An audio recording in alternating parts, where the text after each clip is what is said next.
cái sai vô thà nó nè nhá cho tú thì nhá nó là cô họ tôi chùa nè rồi nó tị mà đó nó chỉ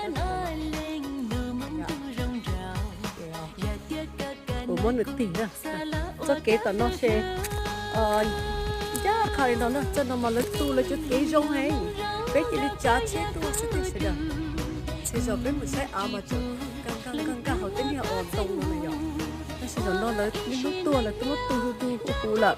chắc khai là tôi đã bắt đền nhá sẽ muốn nói như chế là tôi biết tao lên đó mà cho khó nè cái chỗ này là chỗ muốn này không nam như tao nó thế lúc hôm nay nó lấy tự ô tô bấm mình rồi, qua đó chỉ cái gì một xí họ tàu một sau thế,